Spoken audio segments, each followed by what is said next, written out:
Bien, buenos días chicos. Vamos a empezar con la clase de hoy día que se denomina célula vegetal, ¿sí? Siguiendo con el avance de la materia botánica, vamos a dar curso al tema correspondiente a la clase de hoy día. Bien, este tema, ¿en qué consiste? ¿O qué vamos a ver en el transcurso de la explicación de este tema? Vamos a ver todas las estructuras que conforman una célula, desde las más básicas hasta las más complejas, haciendo más énfasis en lo que son las estructuras propias de la célula vegetal, ¿sí? Que tienen todos los vegetales, que no tienen ninguna otra célula que poseen otros organismos vivos, como es el caso de los animales, de las bacterias, de los protistas o de los hongos, por ejemplo, ¿sí? Entonces, les voy a explicar todas las estructuras, cuál es la función específica de cada una de ellas y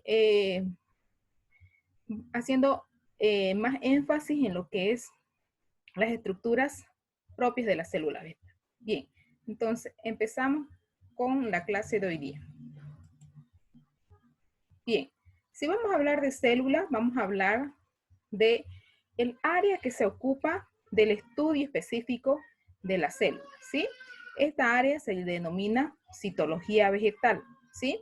Entonces, ¿qué es la citología? Viene a ser una parte o una área de la botánica que se especializa en el estudio de las células vegetales, ¿sí? Que estudia de ellas las estructuras, las formas, el metabolismo, todas las funciones que éstas cumplen dentro de un vegetal. Bien, la palabra citología deriva del griego kitos, que quiere decir cavidad o que es una cavidad o prácticamente una celda, como la denominó en un principio el primer científico quien descubrió la célula, ¿no? Y la observó en forma de celdas. Entonces de ahí viene el nombre.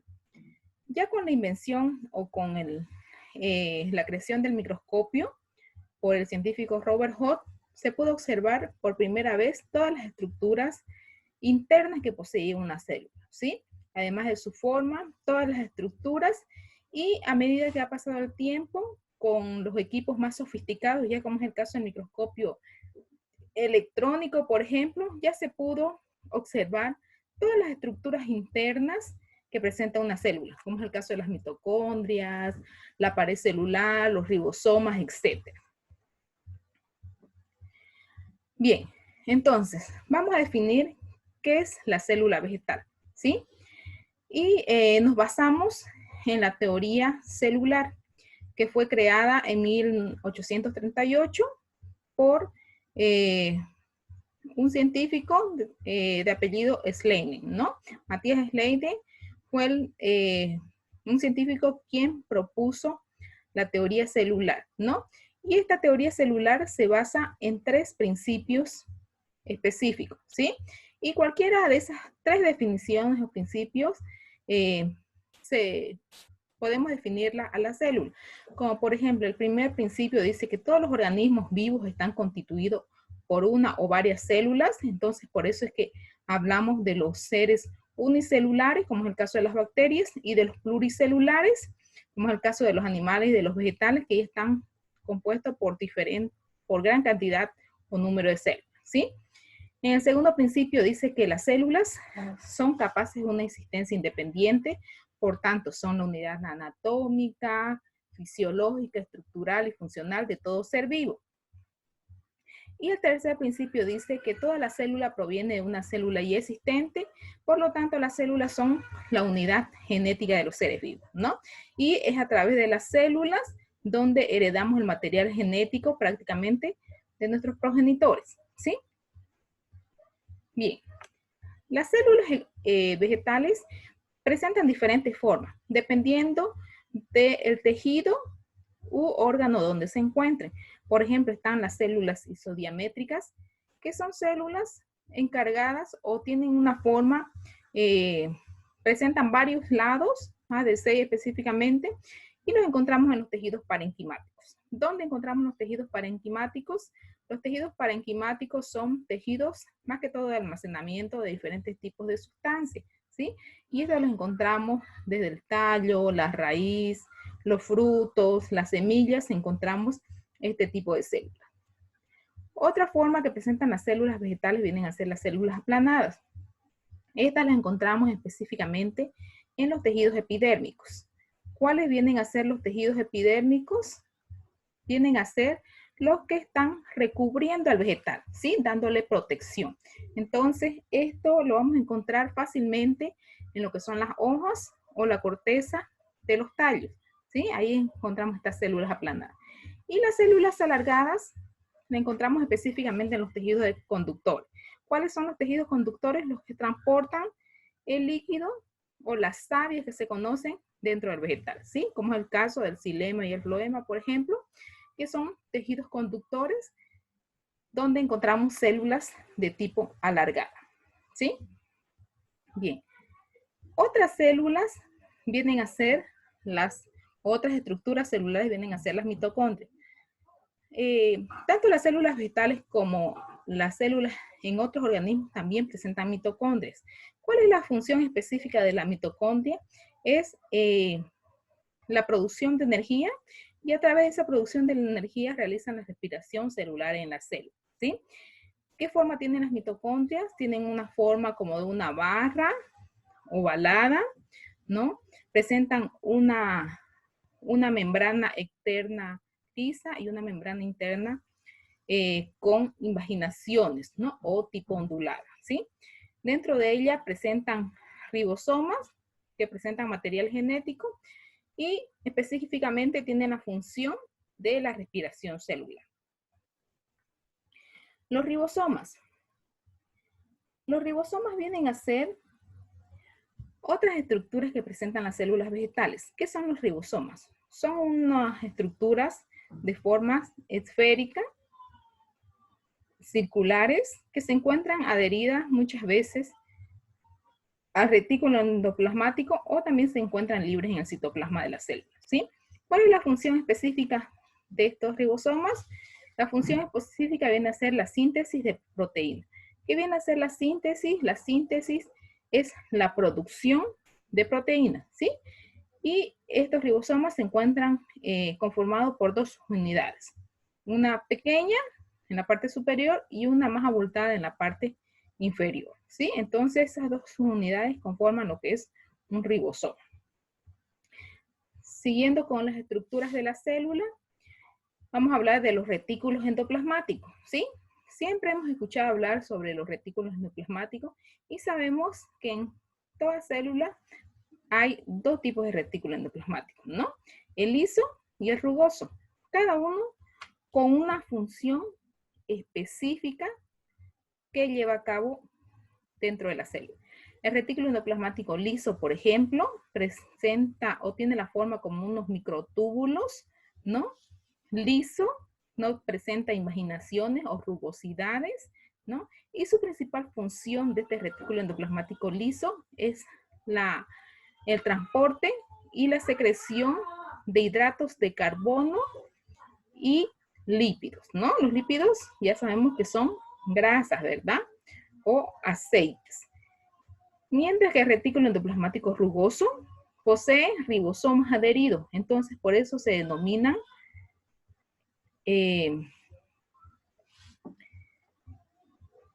rugoso, ¿no? Porque tienen esa función específica. Entonces, posee ribosomas adheridos, donde participa, y estos participan en la síntesis y transporte de proteínas, ¿sí? La síntesis y transporte de proteínas es la producción y el transporte de las proteínas que se da en la célula. El complejo de Golgi es otra estructura que forma parte de la célula vegetal, ¿sí? ¿Cuál es la función de este aparato complejo de Golgi? Tiene la función específica de almacenar lo que produce tanto el retículo endoplasmático liso como rugoso, como es el caso de las proteínas y de los lípidos, y luego los procesa, los empaqueta y deja lo que le va a servir a la célula o lo que va a necesitar la célula, y la otra porción lo elimina, ¿sí? Entonces, esa es la función específicamente de este complejo de Golgi o el aparato de Golgi. Y tiene una forma como unas invaginaciones de unos túbulos donde desembocan todos los compuestos producidos por el retículo endoplasmático liso y rugoso. Bien, el núcleo viene a ser otra estructura bastante importante en las células vegetales. La función principal del núcleo es el almacenamiento del material genético o el ADN, ¿sí? Además de coordinar actividades celulares que incluyen el metabolismo, el crecimiento, la síntesis proteica y la división celular, ¿sí? El núcleo es específicamente el responsable de realizar ciertas funciones en la célula, además de encontrarse prácticamente en todas las células en el centro, en la parte central de la célula, ¿sí? Pero muchas veces en lo que es las células vegetales, el núcleo es desplazado por las vacuolas, que son unas estructuras de mayor tamaño en las células vegetales, ¿sí? Ya más adelante les voy a explicar cuál es la función de las vacuolas y por qué desplaza el núcleo. El nucleolo viene a ser otra estructura que forma parte de la célula vegetal y tiene la función específica de almacenar material genético, pero en este caso no ADN, sino ARN. Su función es la de formar y almacenar ARN con destino a la organización celular, como es el caso de los ribosomas, ¿sí? Entonces, función específica del nucleolo, almacenar y formar ARN o ácido ribonucleico, ¿sí? A diferencia del núcleo que almacena y produce material genético como es el ADN o el ácido desoxirribonucleico.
Estamos bien.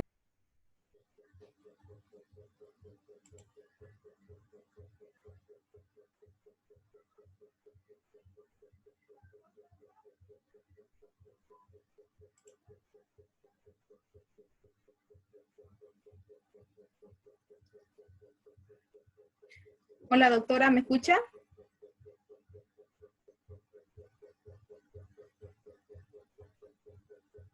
Sí, la escucho, doctora. Ya. ¿Me escucho bien? Ya. Ok. Como verán, como le mencionaba, no hay ningún participante porque le escribí a los chicos y eso me dijeron.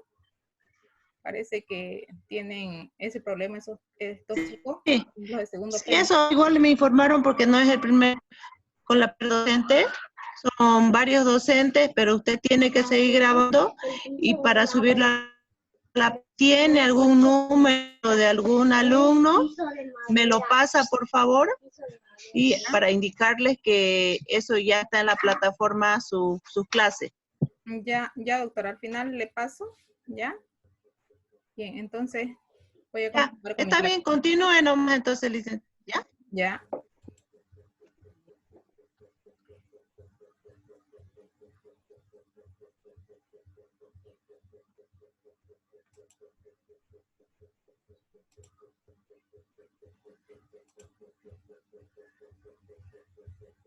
Bien, entonces continuando con la clase, vamos a entrar ya a lo que son los elementos propios de la célula vegetal, ¿sí?